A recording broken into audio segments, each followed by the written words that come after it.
Hi everyone, hope you all are doing well. So the inspiration for this video came from this post on r/regretful parents titled Risk of Pregnancy and Childbirth. I've never had anyone close to me aside from girlfriends later in life that have had children, so I'm still learning about all the things that women endure during pregnancy. Besides death and obviously having to raise children, what are the very real risks and adverse effects of carrying and childbirth? And I'll be focusing not on the post itself, but rather the top comment to this post made by this person. Not even going to attempt to pronounce their name.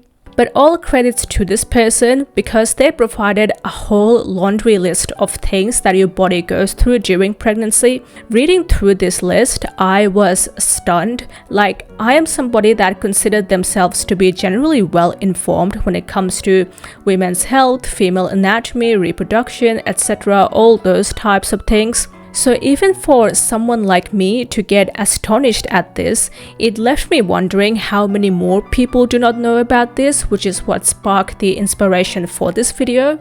Now, some obvious disclaimers before I get into this. Firstly, I'm not here to tell you what to do. I'm not telling you not to have children.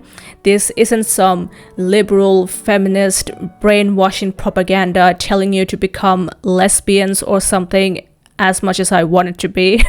But if you're somebody that always wanted children, always dreamed of having a big family, great, go for it. It's your body, your choice, and frankly, it's none of my business anyways. However, I firmly believe that whatever decisions you end up making in this regard, whether it be having biological children of your own, adopting, fostering, using a surrogate, whatever it is, right? You deserve to know what you're truly getting into before actually doing it. You have the right to know what it entails, what are the consequences. Especially with pregnancy and child rearing, I find that many people don't know what it truly entails, how taxing it is until they are already doing it. Like, most people probably know that childbirth is painful, pregnancy is taxing on the body, but aside from that, I doubt many are aware of all the things that your body goes through when pregnant. The more obvious reason for this is because sex ed is non-existent in many parts of the US and the world. There are people who don't even know how to practice safe sex,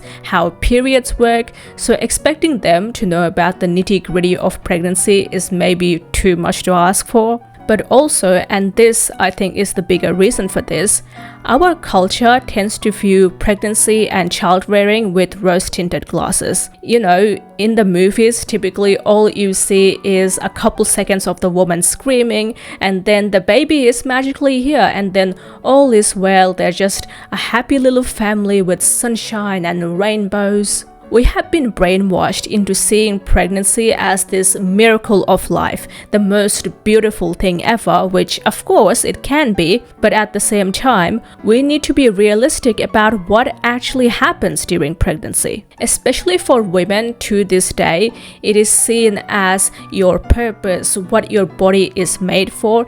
Even in the medical field where you would expect some objectivity, it is still held as the highest standard, the utmost important thing for the female body, to the point often women are denied life-saving medication, not just in case if they were pregnant, but the fact that they could become pregnant, like the hypothetical fetus holds more power than the living, breathing woman.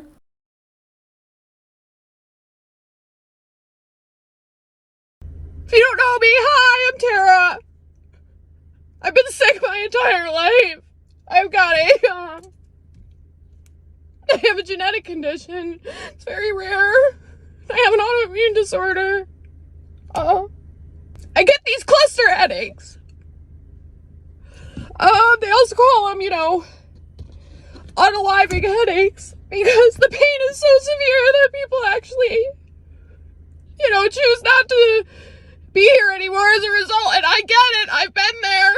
I was very close. I started getting these headaches again. I don't know what triggers it, but I went to the neurologist, and this is not a religious hospital, okay? And I live in New York, where, I thought maybe I'd be a little bit safer in New York, but nope. I go in there to try to get help with my headaches. And the doctor tells me that, really, because I've had allergic reactions to the other options, there are options that are very, successful treatments, but because I'm of childbearing age, he won't prescribe them. I can't get them. And I say, well, I'm not having kids. I've got Ehlers-Danlos. I wouldn't pass this on to anybody. This is not a life anyway. I'm in pain every single day. I wouldn't do that to someone. And he said, as long as I am of childbearing age, regardless of sexual partner, regardless of birth control method, regardless of any of that, I can't take the treatments because there's a possibility I could get pregnant. And I said, well, what if I don't have sex? What if I get a partner with a vasectomy? It doesn't matter because I could get fucking and I could have the baby, and I need to prioritize that. And those medicines cause birth defects. And I said, well, I'm already on a medication that causes severe birth defects. And he said, so what would you do if you got pregnant? I said, well, I would have no choice because, the medicine I'm on causes complications with the pregnancy. And, I could literally die based on the medication I'm already on. And he looked me dead in the eye and he said, well, that's something you need to think about. And I said, I don't understand.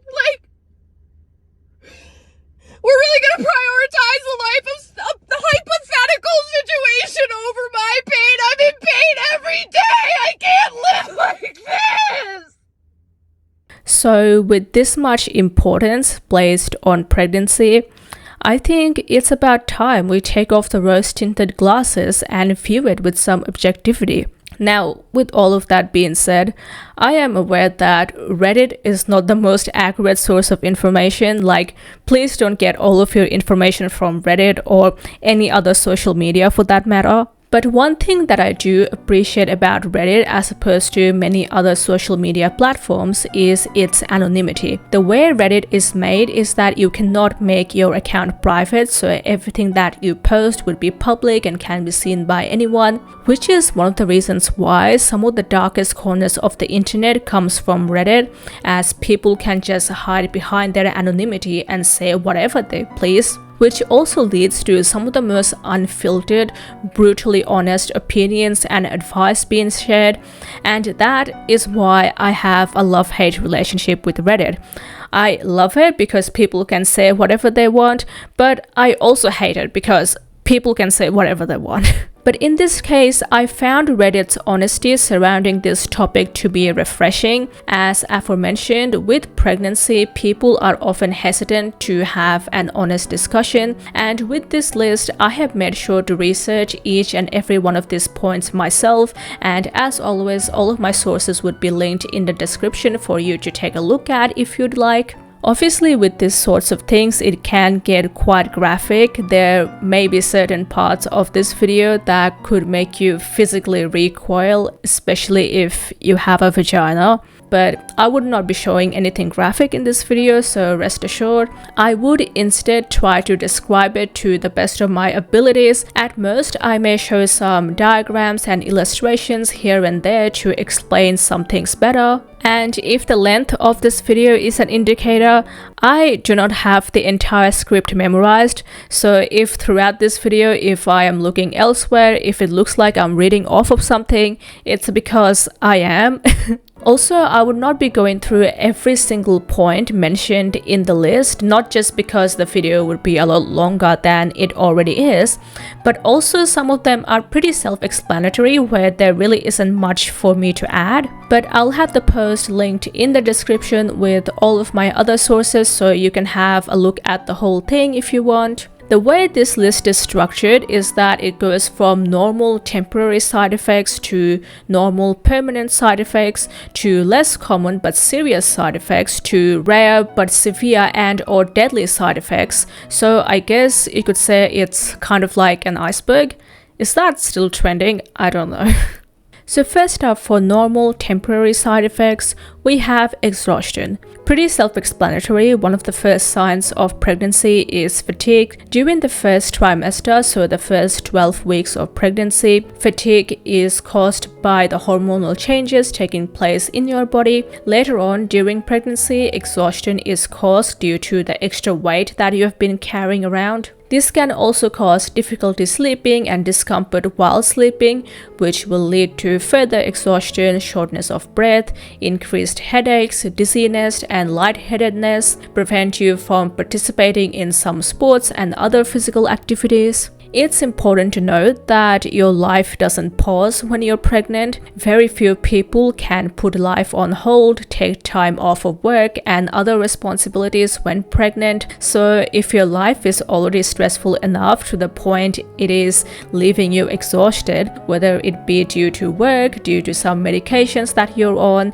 if you have kids to look after, adding pregnancy on top of all of that could make things a lot more difficult. Next is digestive dysfunction. Again, another pretty obvious one. Morning sickness is a common one that affects about 2/3 of all women during pregnancy. The term morning sickness I find is a bit deceiving because it's not really morning sickness, it's really all-day sickness. While for most women, morning sickness resolves after the first trimester, for some it could carry on for the entire duration of the pregnancy. Your sense of smell and taste could be altered, which can also trigger morning sickness. I'm sure a lot of us know of weird food cravings that pregnant women get, but in some cases, you can also develop an eating disorder called pica, where you get intense craving for things that aren't food, like dirt, clay, or ice. There is also indigestion, bloating, constipation.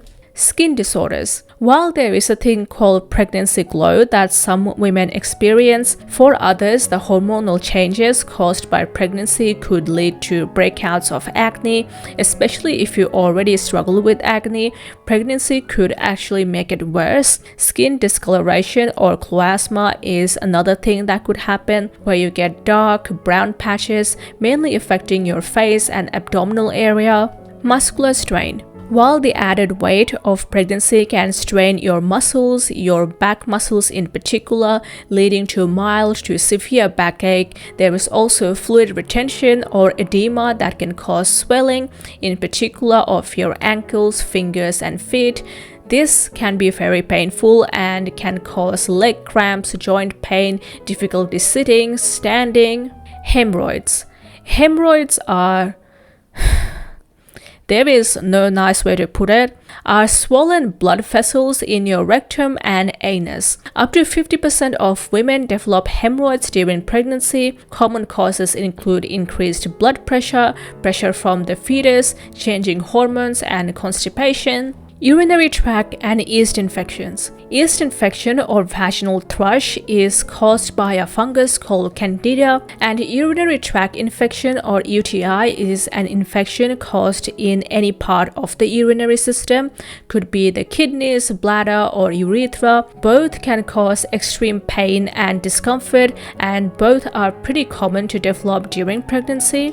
Hair loss or increased facial/body hair. While some women experience fuller, luscious hair when pregnant, others could also experience thinning of hair and hair loss that could occur either during or after pregnancy. Excessive hair growth, called hirsutism, is also pretty common, especially on your face and other parts of your body. Immunocompromisation. It's no secret that with all these changes that your body goes through, pregnancy can leave you to be immunocompromised. You are more prone to developing infections from serious and potentially fatal diseases, be more susceptible to things like COVID, iron deficiency, which can lead to anemia, and of course the delivery, which as we know can be incredibly painful.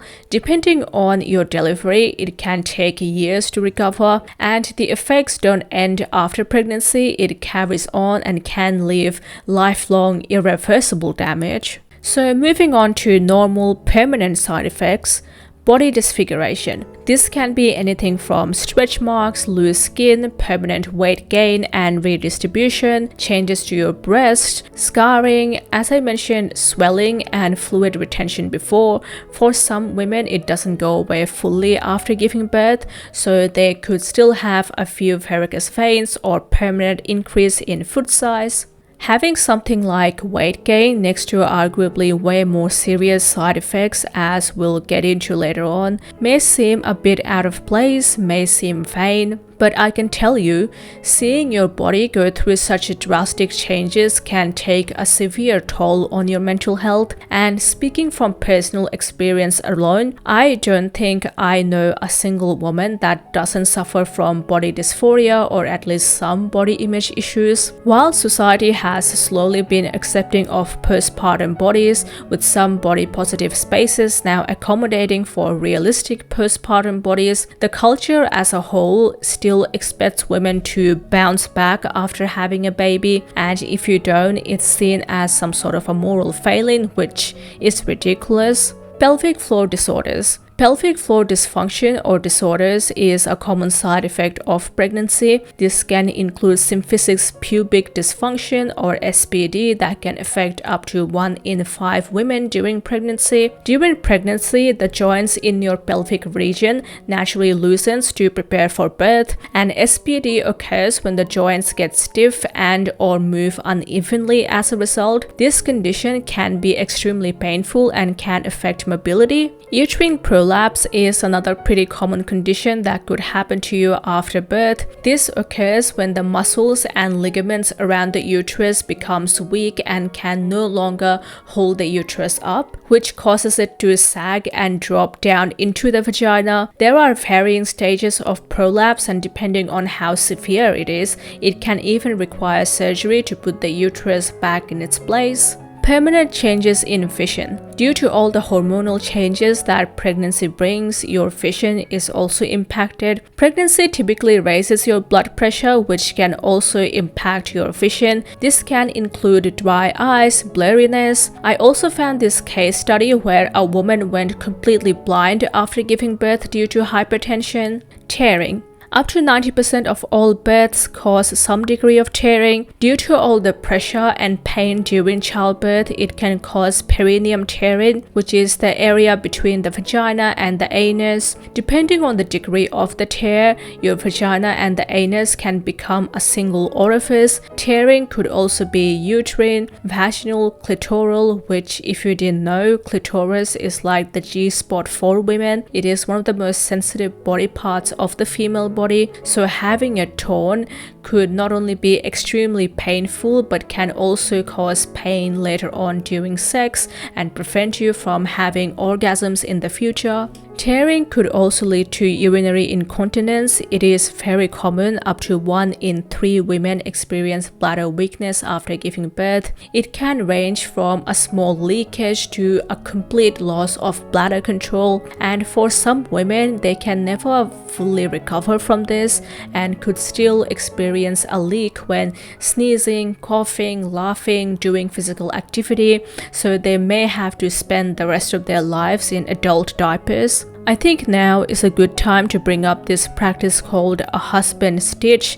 It is a practice where an extra stitch is given during the repair of the vaginal tearing, supposedly to tighten the vagina for increased sexual pleasure for the male partner. There is no medical necessity for this procedure. It is not in any way an official medical procedure, but that doesn't stop some doctors from doing it anyways, and oftentimes it is done without your knowledge. And finally, I thought I would bring up that you can also shit yourself when giving birth. Yes, pooping is a very normal thing that could happen to you when pushing, and it is very possible that you just shit yourself on the operating table in front of all the medical professionals and the family members that are with you while giving birth. While I do want to reassure you that it is perfectly normal, let's not pretend that it isn't embarrassing at the very least. Calcium deficiency. Hypocalcemia or calcium deficiency is a common side effect to pregnancy. In some rare cases, it could lead to osteoporosis, spinal fractures. It impacts your teeth as well. It's pretty common to suffer from gingivitis, where your gums swell up and bleed. It can also loosen your tooth. The more children you have, the worse your dental health can get. Increased risk for chronic conditions. Pregnancy as a whole increases your risk of developing a whole range of serious conditions. Especially the more children you have, the more it puts you at risk. Having 5 or more children makes you 70% more likely to develop Alzheimer's. Pregnancy can also increase your risk of developing coronary and cardiovascular diseases. Also, a lot of the things that I mentioned in the temporary side effects section could carry on for some people and become permanent. Say with hemorrhoids, even after giving birth, for some women it can be a chronic thing that you deal with lasting several months or more. In some cases, the hemorrhoids can form a painful blood clot known as thrombosed hemorrhoid. While it is not dangerous, it can be extremely painful and cause discomfort. Now moving on to some of the more serious side effects. Although these are relatively less common compared to everything that I've mentioned thus far, I think it is still good to know this because there is still a chance that it could happen to you. Complications with delivery. This can include anything from hemorrhage, so excessive blood loss, to tearing, shoulder dystocia, where one or both of the baby's shoulders can get stuck inside the pelvis, emergency cesarean or C-section, where your uterus and abdominal muscles are cut to get the fetus out, in cases where your labor is not progressing fast enough and is putting the health of the fetus at risk. In some cases, delivery is done through a vacuum extraction or the use of forceps to avoid C-section. There is also episiotomy. So as we have discussed how you can tear yourself during childbirth, episiotomy is basically when it is done deliberately to make more room for the fetal head, especially if you're unable to stretch your vaginal muscles. While it is safer than tearing, as you can imagine, it can still be extremely painful. Spousal/partner abuse. There is no question that pregnancy and child-rearing is one of the most drastic changes to happen in your life, so obviously it is going to come with some strain in your relationship. Currently, 1 in 4 women will experience domestic violence at some point in their lives, and during pregnancy and the postpartum period is when the violence is likely to either increase or happen for the first time. In the US, the #1 cause of death for pregnant women is homicide, and most of it is perpetuated by the spouse or the intimate partner. Some women who are already in an abusive relationship hope that having a baby would help their situation by somehow reforming their partner, but it won't.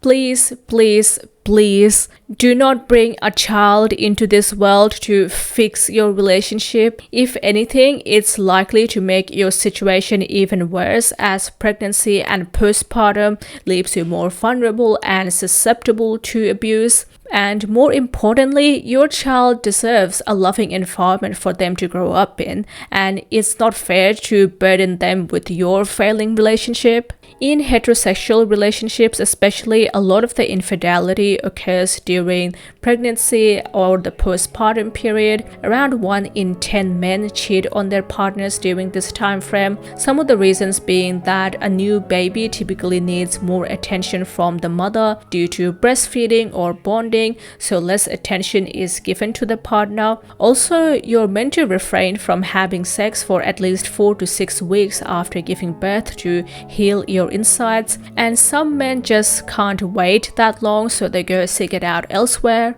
If you become particularly ill after giving birth, long-term bed rest is pretty common depending on how complicated your delivery was. It can lead to a divorce or a separation, as women are 6 times more likely to get divorced or separated when suffering from chronic, debilitating illnesses. Also, as I mentioned in the body disfiguration section, pregnancy can permanently change your body in ways that can be unflattering, and some men just can't stand the look of the postpartum body and not find it attractive at all. I say, if my wife lets herself go after I have kids with her, if I'm going to tell her once, if you don't get your shit together, I still want to be sexually attracted to my wife, my spouse.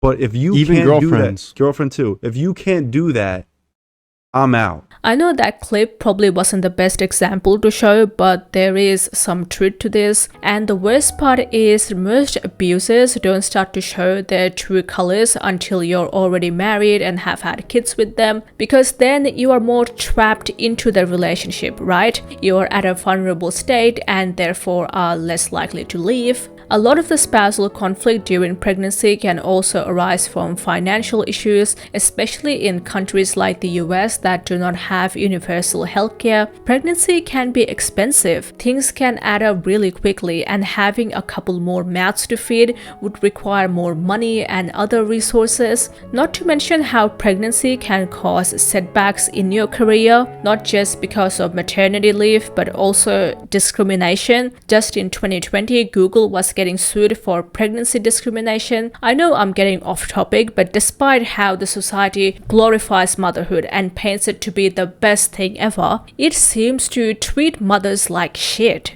Hyperemesis gravidarum. I have mentioned morning sickness before. Hyperemesis gravidarum is basically an extreme form of morning sickness that can affect anywhere from 0.5 to 2% of all pregnancies. It causes extreme nausea and severe vomiting that doesn't go away. It doesn't let you have any foods or fluids down, so it could lead to extreme dehydration that might require hospitalization. Permanent injuries. Pregnancy can cause temporary or permanent injuries, especially on your back. This can be due to pregnancy-related osteoporosis, tailbone injuries during childbirth, rib fractures, diastasis recti, where your abdominal muscles tears or separates, which can cause weakness in the core and lower back, pelvic or hip pain. Pelvic organ prolapse. I briefly touched on uterine prolapse in one of the previous sections. Up to half of all women that have had a vaginal birth will suffer from some form of organ prolapse. It can be painful, cause extreme discomfort, and reduce your quality of life.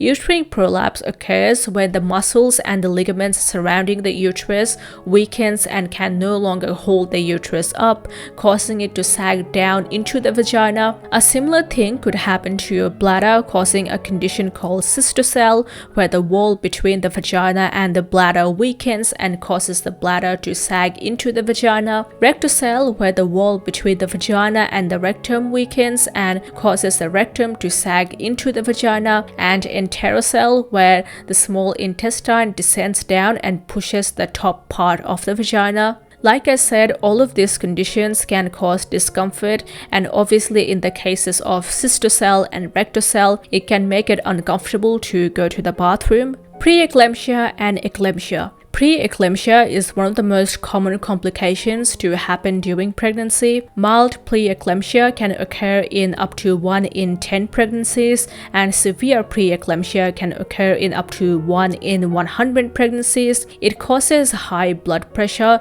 to the point it can cause damage to your internal organs and the fetus's health. Preeclampsia can progress to eclampsia, where you have seizures during pregnancy. In some cases, it can lead to coma, stroke, or death. Gestational diabetes. When I first learned about this one, it left me horrified, but pregnancy can literally cause you to have diabetes even if you had no history of diabetes prior. In the US, 2 to 10% of all pregnancies are affected by gestational diabetes. It can cause the fetus to grow larger than normal, which can make delivery difficult. It can also cause premature births, low blood sugar for the fetus, and higher risk of developing type 2 diabetes later in life.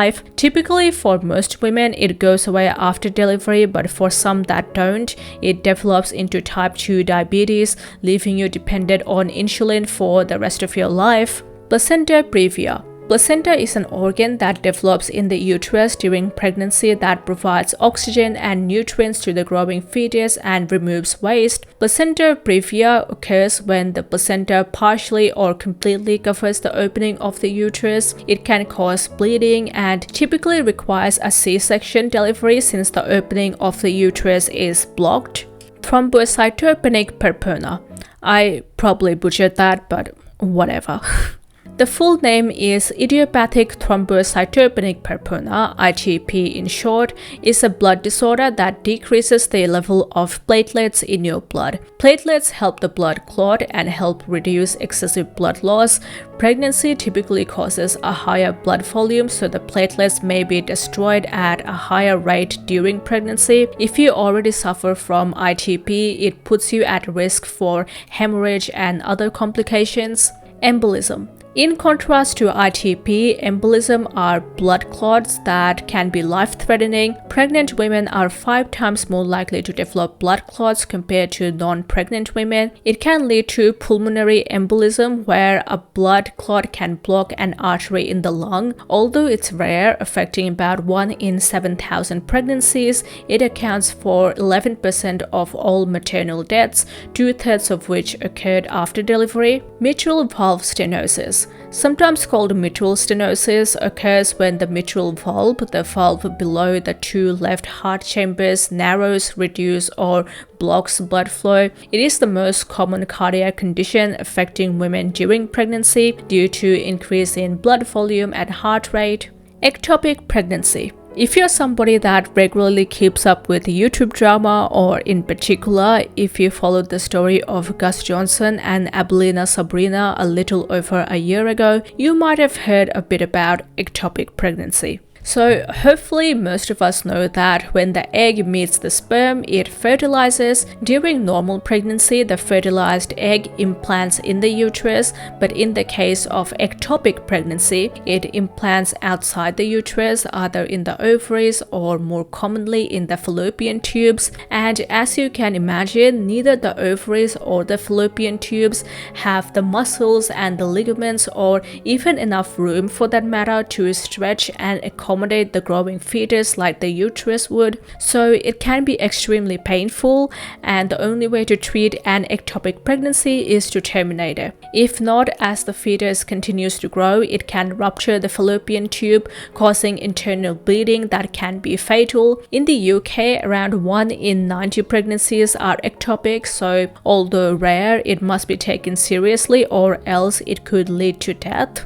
Refractory gastroesophageal reflux disease, or GERD for short, or acid reflux, occurs when the stomach acid repeatedly flows back up the tube connecting your mouth and stomach, known as esophagus, causing the esophageal lining to irritate and erode. Up to 80% of pregnancies report GERD, mainly due to the increase of maternal estrogen causes the esophageal pressure to decrease.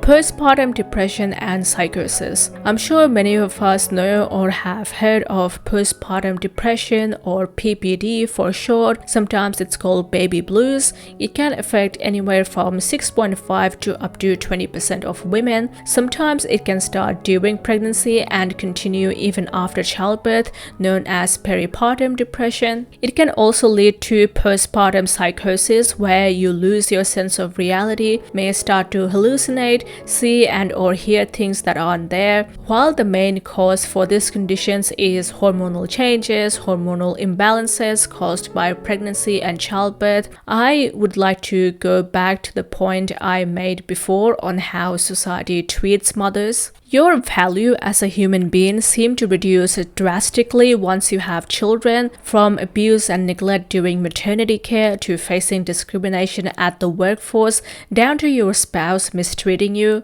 Directly and indirectly, once you fall pregnant, you are treated like an incubator and have your humanity stripped. This article by NPR points out in the US, the postpartum period is devoid of formal or informal maternal support. This reflects a troubling tendency in the medical system and throughout American society to focus on the health and safety of the fetus or baby more than that of the mother. The baby is the candy, the mom is the wrapper. And once the candy is out of the wrapper is cast aside.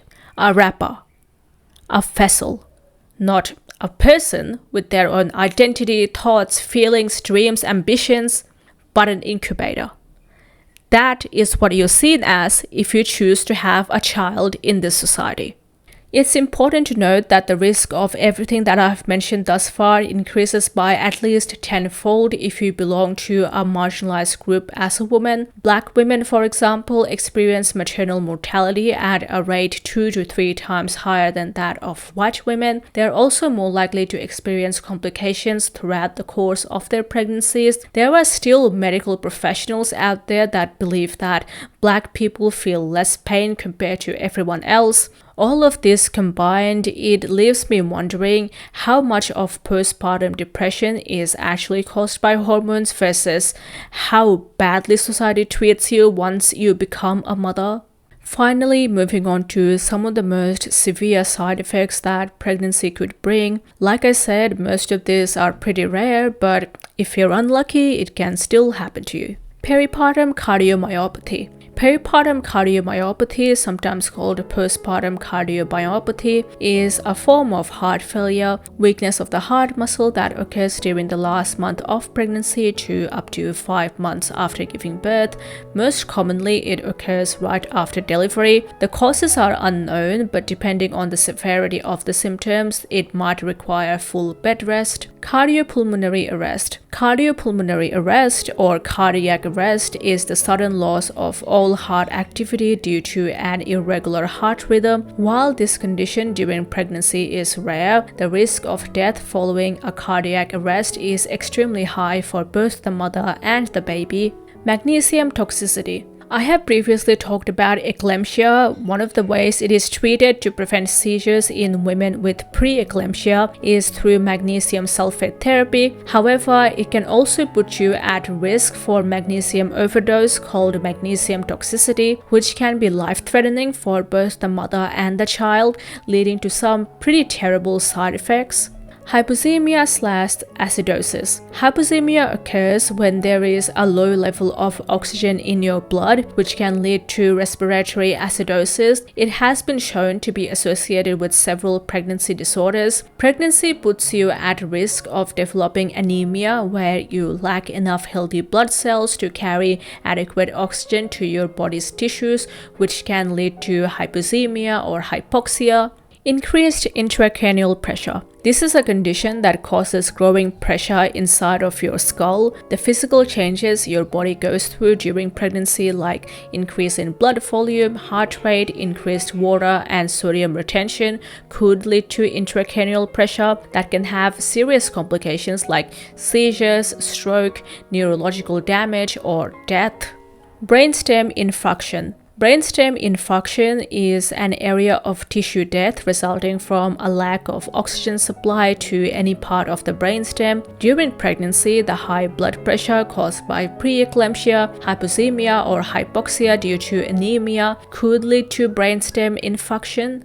Molar pregnancy. Molar pregnancy is a non-cancerous tumor that develops in the uterus as a result of a non-viable pregnancy. There may or may not be an embryo or any placental tissue. If there were an embryo, it unfortunately would not be able to survive. The pregnancy may seem normal at first, but then you can develop dark brown to bright red vaginal bleeding along with severe nausea and vomiting. The only way to treat it is to remove the tumor to prevent further complications. Gestational trophoblastic disease. Trophoblast is a thin layer of cells that helps a developing embryo attach to the wall of the uterus, protects the embryo, and forms a part of the placenta. Gestational trophoblastic disease, or GTD for short, occurs when abnormal amount of trophoblast cells grows inside the uterus after conception. This is basically pregnancy-induced cancer. It puts you higher at risk if you had a history of a molar pregnancy.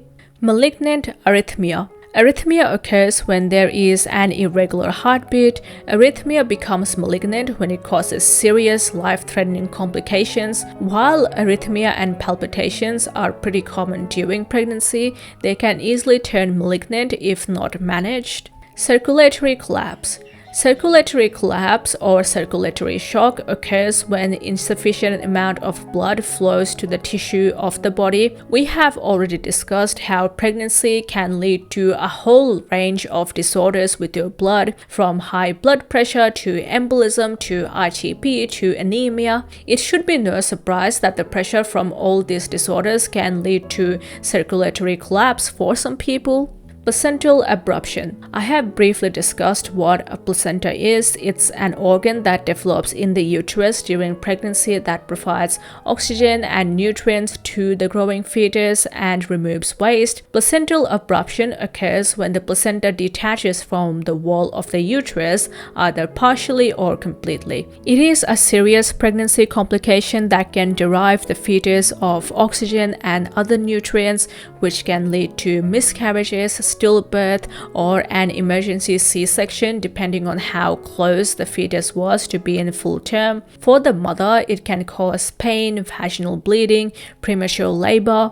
Obstetric fistula. Obstetric fistula is one of the most tragic and serious complications that can happen to you during childbirth. It occurs when the labor is obstructed and prolonged, typically due to the mismatch between the size of the pelvis and the fetus. Either the fetus is too big or the pelvis is too small, or both. It can also cause the soft tissue caught between the fetal head and the pelvic bone to compress. So it requires medical intervention like an emergency C-section. But in the case for obstetric fistula, the mother doesn't have access to proper medical care, so it leads to her being in excruciating pain for sometimes days, and the baby tragically dies. The sections of the compressed tissue also die without the adequate blood supply, leaving holes between the vagina and the bladder and or the rectum. These holes cause incontinence. If left untreated, it can lead to you uncontrollably leaking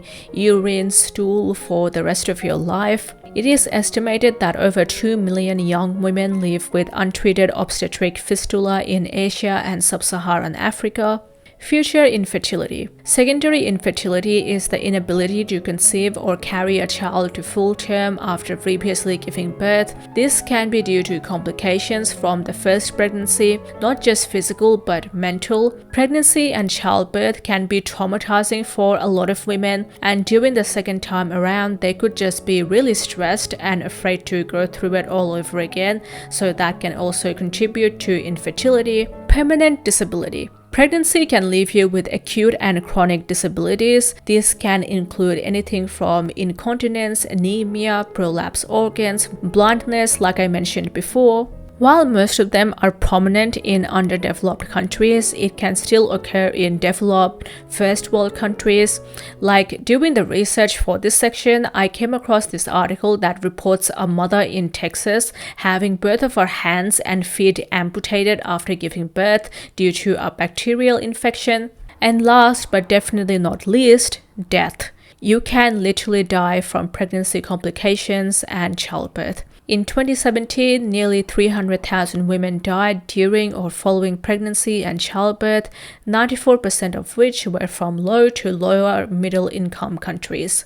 For me, it is not so much the risk and the side effects, but rather how they are often deliberately hidden from people that I find to be absolutely appalling. Like I said at the start, people are hesitant to have an honest conversation about pregnancy and what it can do to your body to this day. Many don't even want to label pregnancy as a medical condition. A while back, I came across this post made by a nursing student that you can pause to read if you like. But pretty much when discussing complications of childbirth with a doctor, they were shut down immediately because you'll make her scared of giving birth and she wouldn't want children because of that.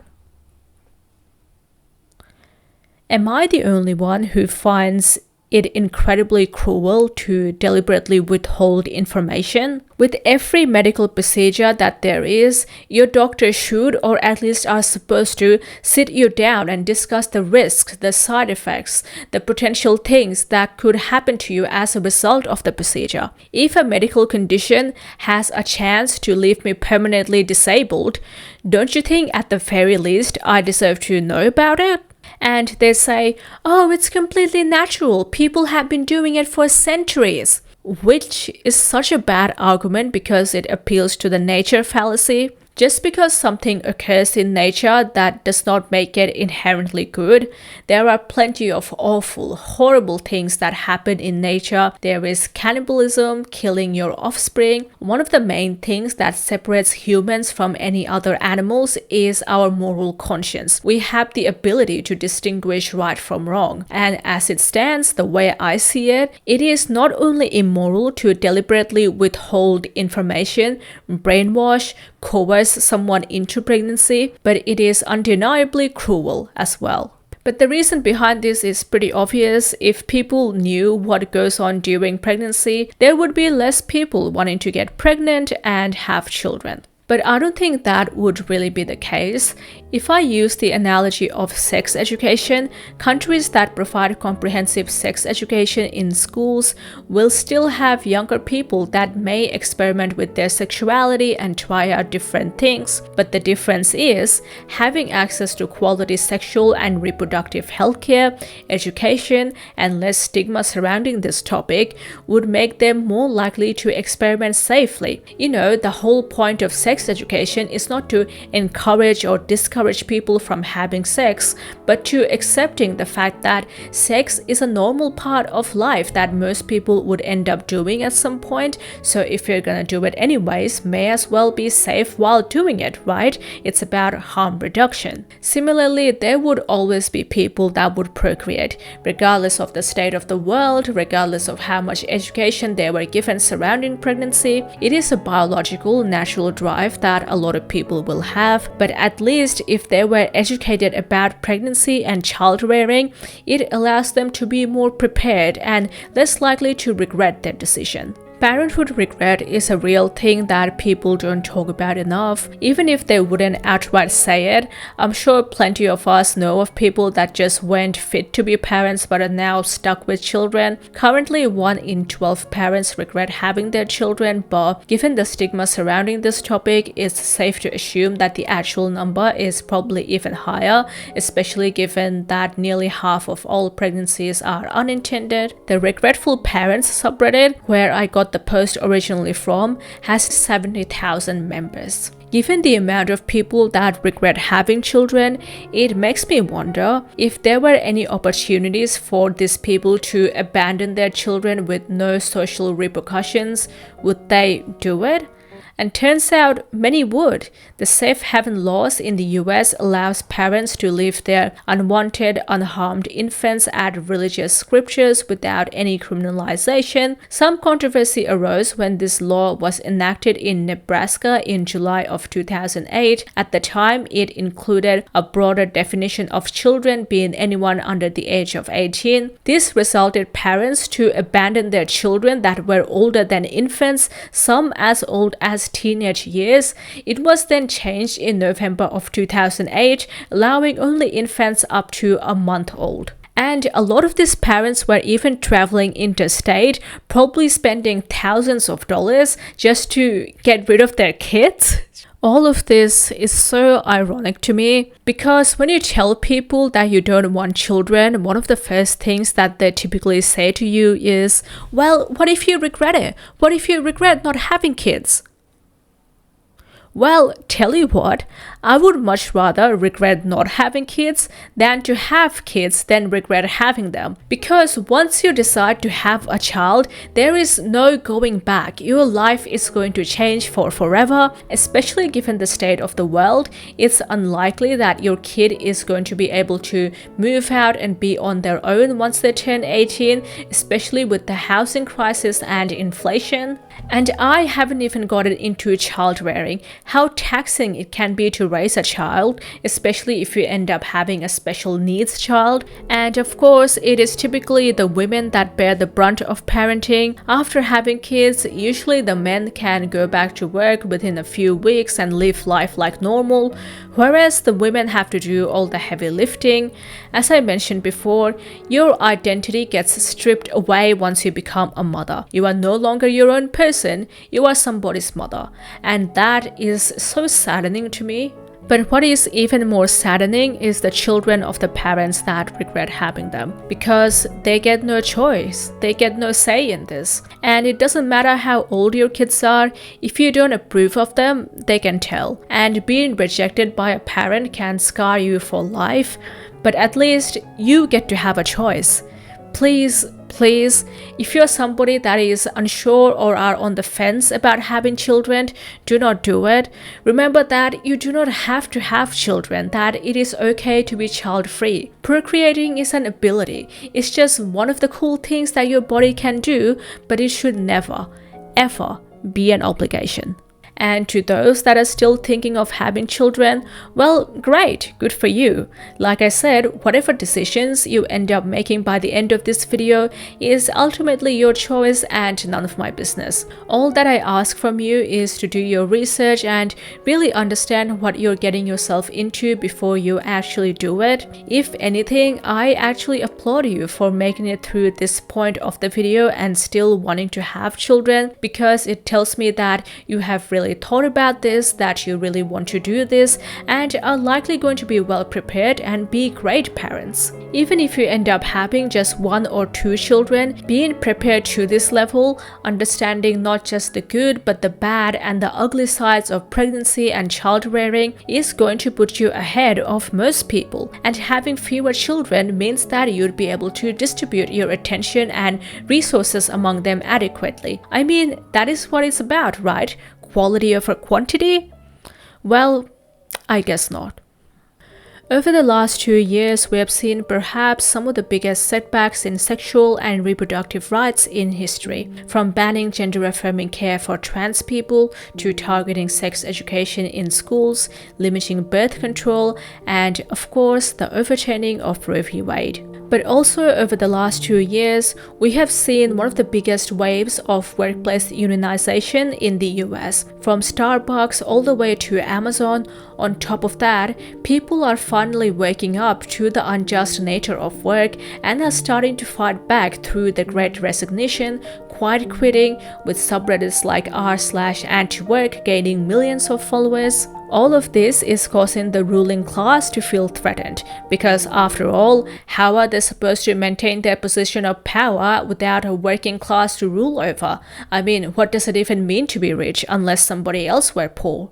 Therefore, doubling down on limiting reproductive freedom is one way they're taking back control. With overturning of Roe v. Wade, for example, they're making sure that the cycle of poverty continues by making it difficult for women, young girls, and people with a low socioeconomic status to lift out of poverty. And that is what it's about. It's not about saving the children, saving babies, quality of life, religious freedom, none of that. It was and has always been about power and control. So that's all I've got for today. I don't really have anything else to say aside from support and or donate to Planned Parenthood and National Network of Abortion Funds if you're able to. If you haven't already, start unionizing and organizing your workplace. I will provide some links on how to do that. And thanks for watching, especially if you made it till the end.